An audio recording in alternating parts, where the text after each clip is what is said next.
Hello everyone, स्वागत है आपका अपने YouTube channel target botany classes में। कैसे हैं आप लोग? आई होप आप सब ठीक ही होंगे। आर्यच हिटैकर ने जीवों के कुछ विशेष लक्षणों के आधार पर पृथ्वी पर पाए जाने वाले समस्त जीवधारियों को 5 जगतों में बांटा। ठीक है, तो उनके विशेष लक्षणों का आधार जो है उसे हम लोगों ने पिछले लेक्चर में देख चुके हैं। और वो लक्षण क्या क्या थे, आइए उसे रिकॉल कर लेते हैं, उसके बाद फिर आगे बढ़ते हैं। व्हिटेकर द्वारा प्रतिपादित वर्गीकरण के इस पद्धति के आधार थे। नंबर 1 था कोशिकीय जटिलता, नंबर 2 था जीवों की जटिलता और नंबर 3 था जीवों में पोषण प्राप्त करने की विधि। ओके, यहाँ तक हम लोगों ने पिछले लेक्चर में देख चुके हैं।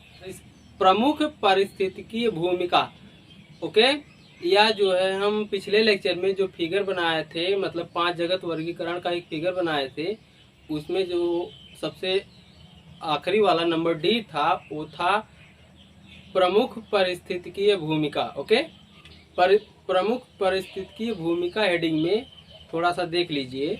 वर्गीकरण के इस आधार में देखा गया कि कुछ जीव जो होते हैं वह उत्पादक भी होते हैं और कुछ जीव जो होते हैं अपघटक होते हैं, तथा कुछ जीव जो होते हैं उपभोक्ता होते हैं या फिर कंज्यूमर होते हैं। ओके, और अगली हेडिंग है नंबर 5, जीवों की जाति वृत्तीय संबंध। ओके, तो इसमें देख लीजिए, आधुनिक वर्गीकरणों में जाति वृत्तीय या किसी जीव समूह का विकासीय इतिहास को अत्यधिक महत्व दिया गया है। ओके, तो आइए अब 5 जगत जो हम लोगों ने पिछले लेक्चर में देखा था उसके बारे में, 5 जगतों के बारे में थोड़ा थोड़ा सा उनके लक्षण को देख लेते हैं। उसके बाद आगे चल कर के डिटेल में बात करेंगे 5 जगतों के बारे में। तो आइए देखते हैं।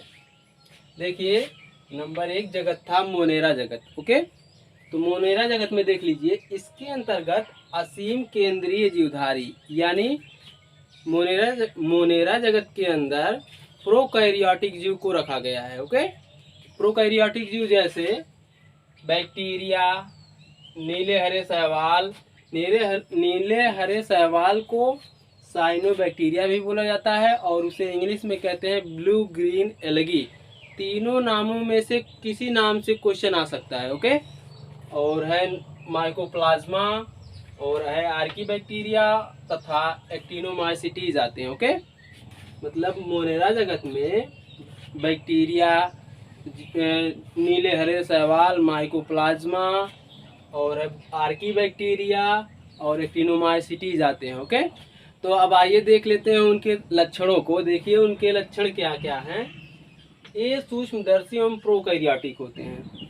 मोनेरा जगत के जीव सूक्ष्मदर्शी, और सूक्ष्मदर्शी का मतलब जो है वह ऐसे जीव जो नग्न आंखों से नहीं दिखाई देते हैं, उन्हें सूक्ष्मदर्शी के माध्यम से देखा जाता है, इसीलिए लिखा गया है सूक्ष्मदर्शी।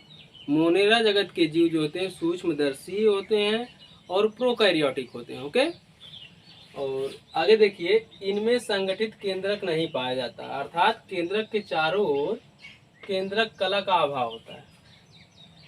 उसके बाद अगला नंबर है, नंबर 3 है कोशिका द्रव्य में कोशिकांग जैसे माइटोकॉन्ड्रिया, एंडोप्लाज्मिक रेटिकुलम।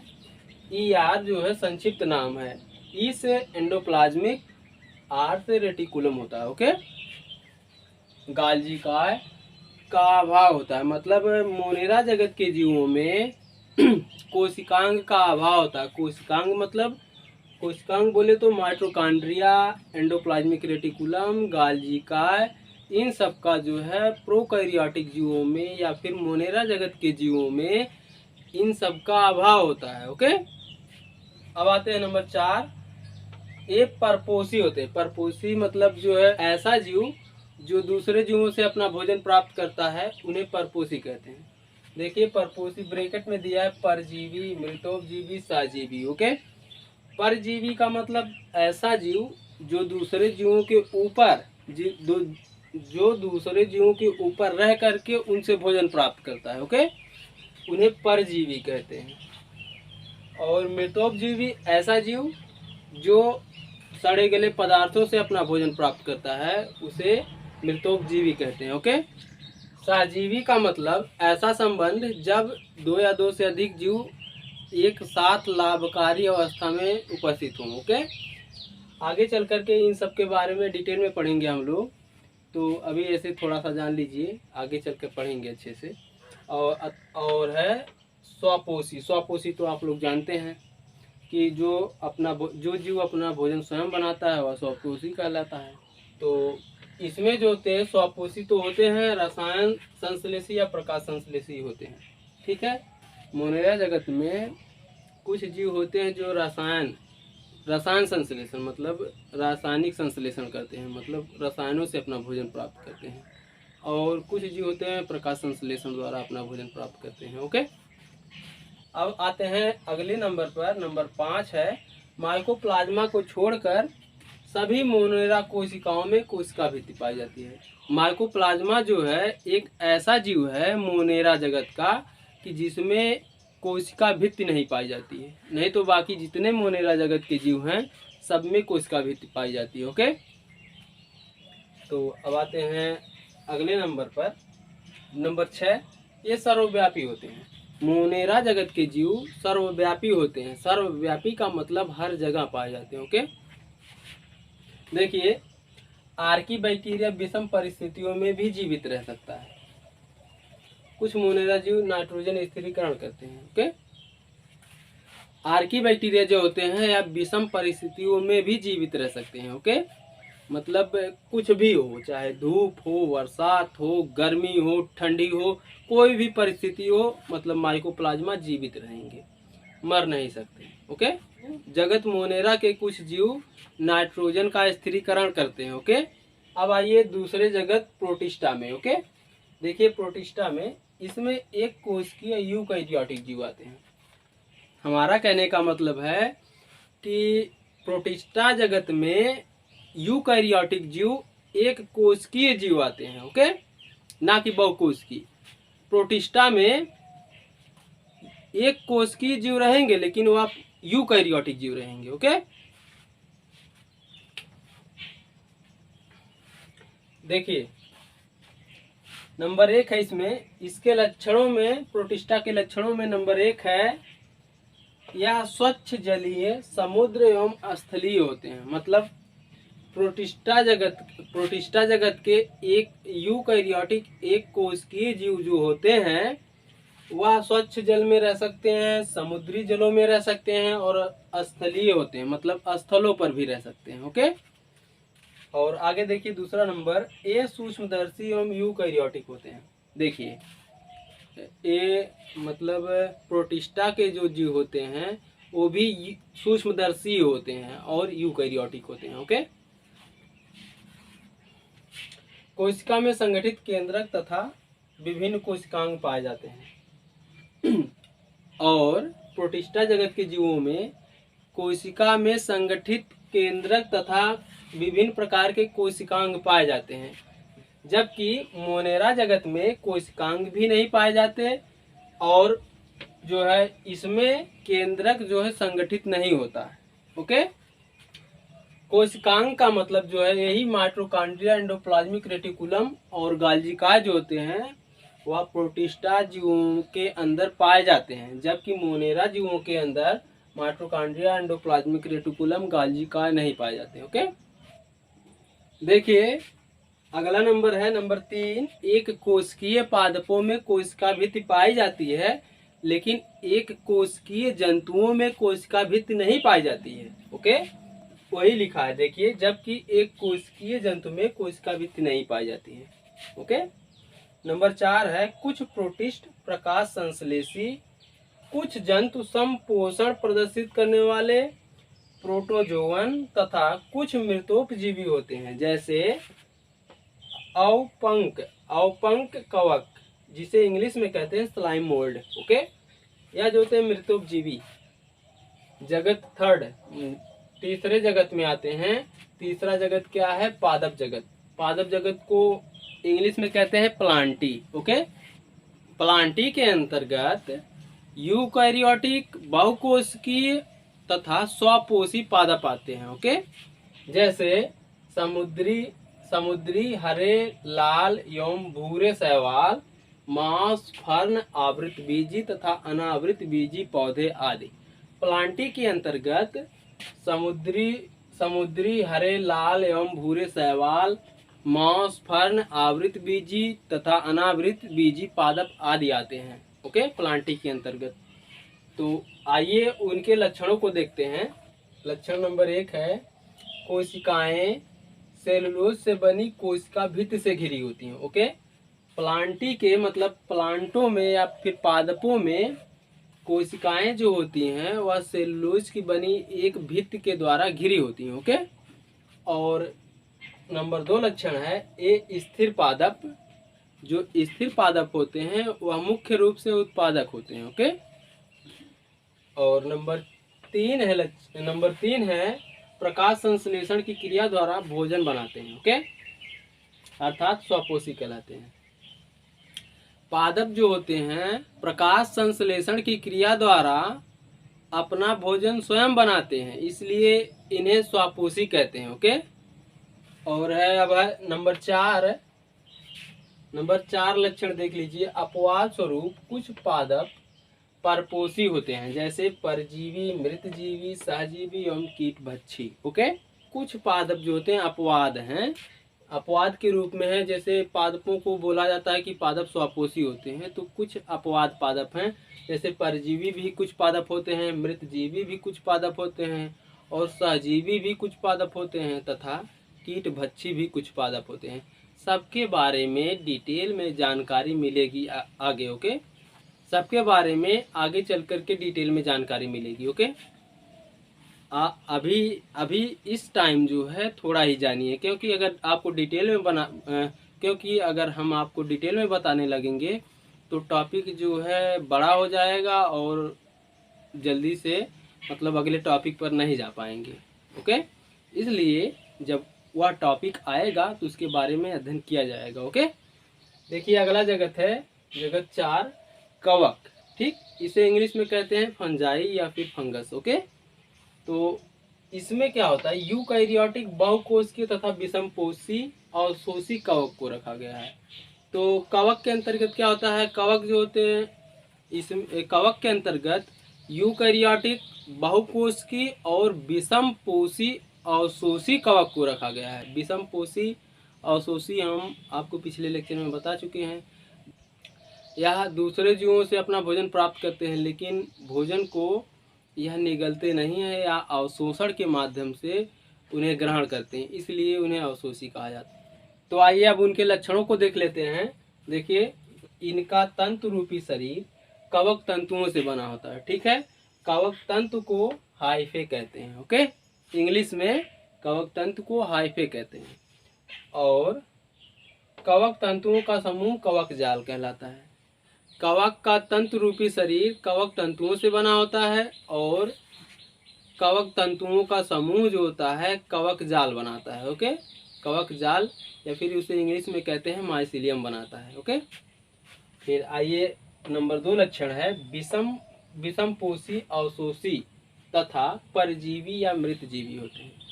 कवक जो होते हैं विषमपोषी, अवशोषी तथा परजीवी या फिर मृतजीवी होते हैं। ओके, मृतजीवी का मतलब बता दिए हैं आपको कि जो सड़े गले पदार्थों से मरे हुए मतलब डेड ऑर्गेनिक मटेरियल से अपना भोजन प्राप्त करते हैं। ओके, कुछ सदस्य मतलब कवक के कुछ सदस्य शैवाल से मिल करके सहजीवी लाइकेन बनाते हैं। ओके, लाइकेन, अगर लाइकेन शब्द जहाँ आ जाए तो वहाँ पर आपको तुरंत समझ जाना चाहिए कि लाइकेन का निर्माण कवक और शैवाल के दोनों के मिलने से लाइकेन का निर्माण होता है। ठीक है, या फिर ऐसे कह सकते हैं कि लाइकेन में कवक और शैवाल दोनों पाए जाते हैं। ओके, अगला नंबर है नंबर 3, कोशिका भित्ति काइटिन युक्त होती है, या फिर ऐसे भी कह सकते हैं कि कवक का कोशिका भित्ति जो होती है काइटिन की बनी होती है। ओके, और नंबर 4 है ये जटिल। देखिए वही बता रहा हूँ, मतलब जो अवशोषित करने वाली प्रक्रिया है यहाँ पर देखिए लिखा है। नंबर 4 है लक्षण, ये जटिल अघुलनशील कार्बनिक पदार्थों को एंजाइम द्वारा सरल घुलनशील पदार्थों में अपघटित करके अवशोषित कर लेते हैं। अपघटित करना मतलब उन्हें सरल पदार्थों में तोड़ना। ओके, कवक जो होते हैं जटिल अघुलनशील कार्बनिक पदार्थों को उसे एक एंजाइम के द्वारा सरल कार्बनिक अणुओं में तोड़ करके उसे अवशोषित कर लेते हैं। ओके, और नंबर 5 लक्षण है एक ग्लाइकोजन के रूप में भोजन को संचित करते हैं। ओके, फंगस जो होते हैं, कवक जो होते हैं, वह ग्लाइकोजन के रूप में भोजन को संचित करते हैं। ओके, ये क्वेश्चन आ सकता है कि जैसे कि कवक में भोजन किस रूप में संचित होता है, तो इसका आंसर होगा ग्लाइकोजन के रूप में। ओके, और अभी जो है एक जगत बच गया है, एनिमलिया जगत। ओके, तो मतलब बोर्ड में स्थान की कमी होने के कारण जो वह रजिस्ट नहीं हो पाया, तो अब चलिए व्हाइट बोर्ड से इनको मिटाने के बाद अब 5वां जगत आता है एनिमलिया। ओके, उसे देखते हैं। ओके, अब है 5 जगत जिसे जंतु जगत या फिर उसे इंग्लिश में कहते हैं एनिमलिया। ओके, आइए इसे देखते हैं।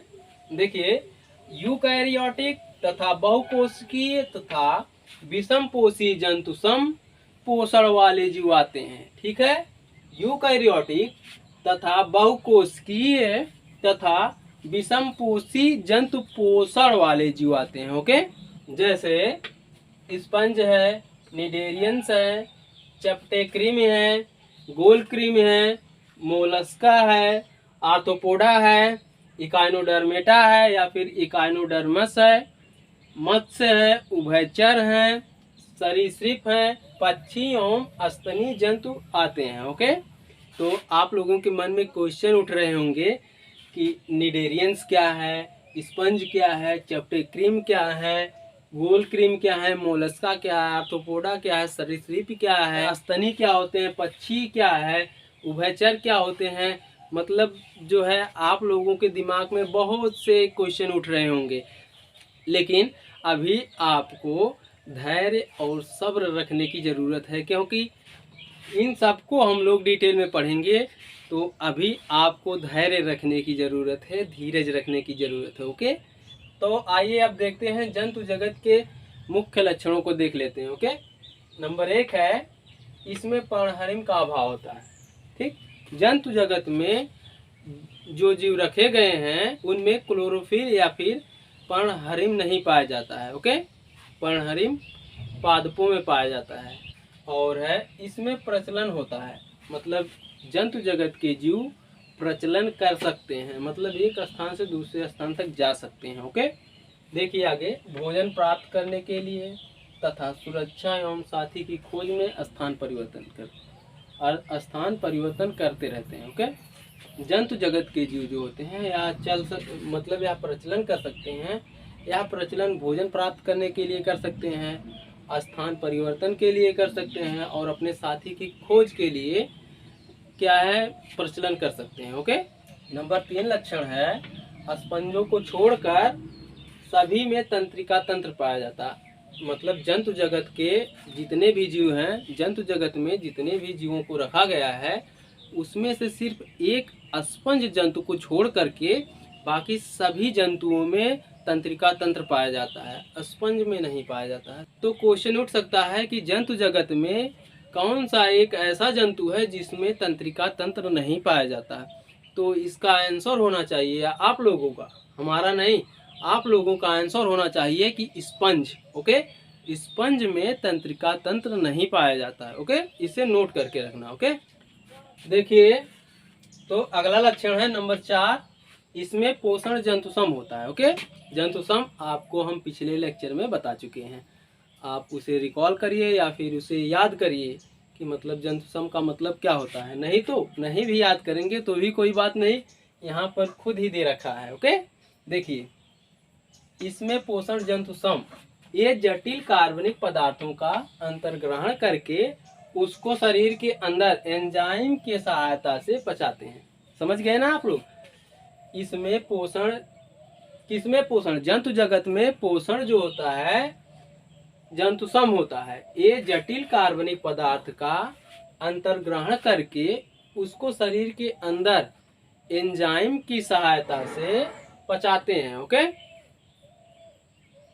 अब है अगला नंबर 5 है, उच्च श्रेणी के जंतुओं में लैंगिक जनन पाया जाता है, कुछ निम्न श्रेणी के जंतुओं में अलैंगिक जनन पाया जाता है। ठीक है, मतलब हायर उच्च श्रेणी के जंतु जो होते हैं उनमें लैंगिक जनन पाया जाता है, और कुछ निम्न श्रेणी के जंतु होते हैं उनमें अलैंगिक जनन पाया जाता है। ओके, तो यहाँ पर हम लोगों ने वर्गीकरण में पांचों जगतों के कुछ महत्वपूर्ण लक्षणों को हम लोगों ने देखा। ओके, तो पांचों जगत के बारे में हम आगे अच्छे से और डिटेल में बात करेंगे। ओके, तो अब अगला हेडिंग है पंच जगत संकल्पना के गुण। तो इसे इंग्लिश में कहते हैं advantage of 5 kingdom classification. Okay, तो आइए इसके बारे में थोड़ा सा जान लेते हैं।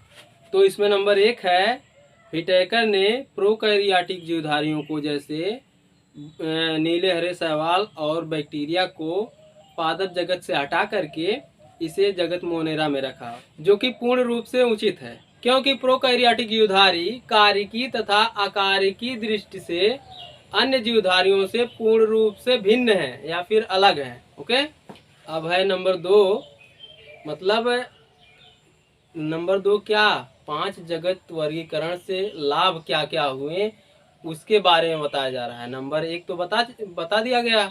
अब नंबर 2 है, व्हिटेकर के वर्गीकरण से पहले जो था, यूग्लिना जैसे एक कोशिकीय यूकैरियोटिक जीव को पादप तथा जंतु दोनों के अंतर्गत रखा जाता था।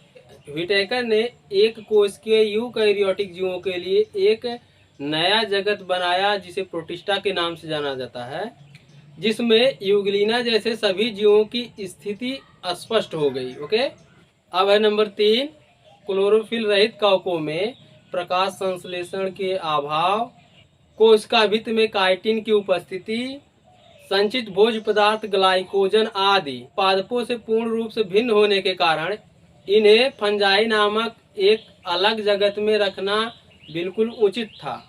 अब है नंबर 4, वर्गीकरण की पंच जगत पद्धति प्रारंभिक जीवधारियों से पादपों तथा जंतुओं के क्रमिक विकास को दर्शाती है। तो ये था 5 जगत वर्गीकरण से क्या क्या लाभ हुई उसके बारे में था। अब है अगली हेडिंग, वर्गीकरण की पंच जगत संकल्पना के दोष। ओके, और इसे इंग्लिश में कहते हैं डिमेरिट ऑफ 5 किंगडम क्लासिफिकेशन। तो इसमें नंबर 1, मोनेरा तथा प्रोटिस्टा जगत दोनों विषमांग समूह हैं। दोनों में प्रकाश संश्लेषी तथा अप्रकाश संश्लेषी जीव तथा कोशिका भित्ति युक्त तथा कोशा भित्ति विहीन जीवधारी आते हैं। और नंबर 2 है, निम्न जीवधारियों के बीच पाए जाने वाले जातिवृत्तीय संबंध स्पष्ट रूप से दिखाई नहीं देते हैं। ओके, तो अगला नंबर है नंबर 3, विभिन्न प्रकार के प्रोटिस्टा जीवों से बहुकोशिकीय जीवों के समूहों का विकास होता है तथा प्लांटी फंजाई एनिमलिया जैसे उच्च जगतों में से किसी भी में एक भी साझा पूर्वज नहीं पाया जाता है। बहुकोशिकीय जीवों की उत्पत्ति प्रोटिस्टा जगत से होने के कारण प्रत्येक जगत बहुवृत्तीयता को दर्शाती है। एक कोशिकीय हरित शैवाल जैसे क्लैमाइडोमोनास इत्यादि को अन्य हरित शैवालों से संरचना, जनन तथा जीवन चक्र के समानता के आधार पर अभी तक प्रोटिस्टा जगत में नहीं रखा गया। इसके अलावा समस्त शैवालों को 3 जगतों में मोनेरा, प्रोटिस्टा तथा प्लांटी में रखने के कारण इनकी स्थिति स्पष्ट नहीं है। ओके, आज के लिए बस इतना ही, और आप लोग पढ़ते रहिए और परेशानियों से तो बिल्कुल मत घबराइए, क्योंकि जो तूफानों में पलते जा रहे हैं वही दुनिया बदलते जा रहे हैं। All the best.